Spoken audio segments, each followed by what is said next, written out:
అదే RTV app వార్తల్ని క్షణాల్లో చదివే అవకాశం ఉంటుంది. ఒక న్యూస్ పేపర్, ఒక టెలివిజన్ ఛానల్ మీ చేతుల్లో ఎప్పుడూ ఉంటాయి. రాజకీయ నేపథ్యం, రాజకీయాల్లోకి వస్తానని ఆయన ఇంట్రెస్ట్ని ప్రజెంట్ చేసిన తర్వాత, అనేక సమీకరణాలని ఆలోచించిన తర్వాత గౌరవ ముఖ్యమంత్రి వర్యులు ఆయనకి అసెంబ్లీ అభ్యర్థిగా ఆశీర్వదించి, మరి ఇక్కడ చక్కగా యువకుడు, ఉత్సాహవంతుడు ప్రజల్లో తిరుగుతూ ఉన్నాడు. తన రాజకీయ భవిష్యత్తుని పరిశీలించుకుంటా ఉన్నాడు. అందరితో మమేకమవుతా ఉన్నాడు.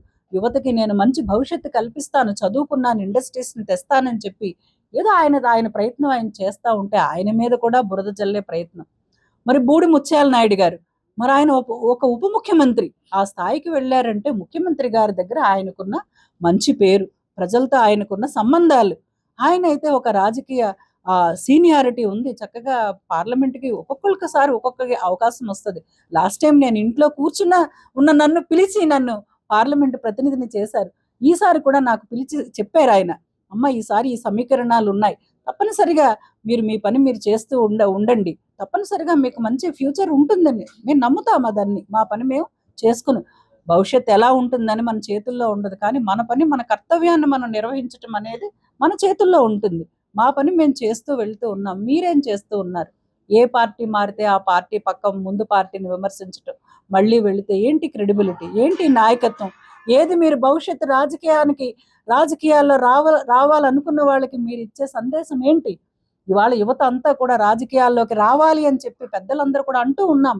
రాజకీయాలు అనేది ఒక చెడ్డ నేపథ్యం కాదు, ఒక వేరే రాజకీయం అంటే ఒక కుళ్ళు అనో లేకపోతే కుతంత్రాలు అన్న వాతావరణం నుంచి ఇవాళ రాజకీయాల్లో చేరి ఒక మంచి చేయాలని యువత కూడా ఇవాళ రాజకీయాల వైపు, మహిళలు కూడా రాజకీయాల వైపు ప్రతి ఒక్కరు కూడా ఆసక్తిగా చూస్తున్న తరుణంలో మీలాంటి సీనియర్ నాయకులు ప్రజలకి కానీ, యువతకి కానీ, రాజకీయాలకు వస్తున్న వారికి కానీ మీరు ఇచ్చే సందేశం ఏంటి?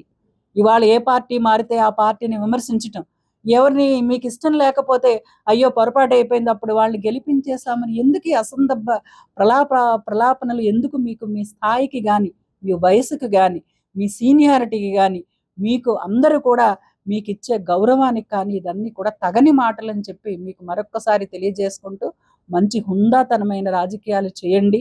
మరి ఏదైతే అభివృద్ధి చేశారో, పలానా టైంలో ఆయన ఇలా చేశారు, మనము అలా చేయాలని భవిష్యత్ తరాలు, భవిష్యత్ రాజకీయ వారసులు నేర్చుకునేలా ఉండాలి. కానీ ప్రతి ఒక్కరిని విమర్శించేసి దీని వెనక ఉన్న మీ రాజకీయ ప్రయోజనం ఏంటో ప్రతి ఒక్కరికి తెలుసు. వారసుల్ని రాజకీయాల్లోకి తీసుకుని రావాలి అంటే ఇది కాదు మీరు చూపించాల్సిన మార్గం. ఒక మంచి నైతిక విలువలు, ఒక మంచి డెవలప్ చేశామని ప్రజల్లో ఉన్న గౌరవాన్ని చూసి స్ఫూర్తి పొంది సేవ చేసి, మాలాగా ఎవరైతే ప్రజల్లోంచి వచ్చామో ప్రజలకు సేవ చేస్తారు వాళ్ళైతే అని చెప్పి ప్రజలు నమ్మారు, అధినాయకత్వం నమ్మింది. అట్లాగా రాజకీయ వారసత్వాన్ని ఇవ్వాలి తప్ప ఎవరినో కించపరిచి, ఎవరినో పలుచన చేసి, ఎవరినో కంటతడి పెట్టించి, మహిళలను అగౌరవపరిచి ఇలాగ మీరు మీ కుటుంబాన్ని కానీ, మీరు కానీ రాజకీయాల్లో కొనసాగాలి అనుకుంటే అది కళ్ళ. ఇవాళ ఎవరితో మీరు కలిసి ప్రయాణం చేయవలసి వచ్చింది భగవంతుడు నిర్ణయించాడు. ఎవరైతే కనీసం మీరు మాట్లాడుకోలేని ప్రత్యర్థుల చెంతన మిమ్మల్ని చేర్చి భగవంతుడు మీ విజ్ఞతకి పరీక్ష పెట్టాడని చెప్పి ఇవాళ సగటు పౌరుడు ఇవాళ మాట్లాడుకుంటూ ఉన్నారు. అది కాదు మనం వెళ్ళాల్సిన దారి. ప్రతి ఒక్కరికి దారి చూపించాలి. మరిన్ని వీడియోస్ కోసం ఛానల్ ని సబ్స్క్రైబ్ చేయండి, లేటెస్ట్ అప్డేట్స్ కోసం వాట్సాప్ ఛానల్ ని ఫాలో చేయండి, అండ్ లింక్ డిస్క్రిప్షన్ లో ఉంది.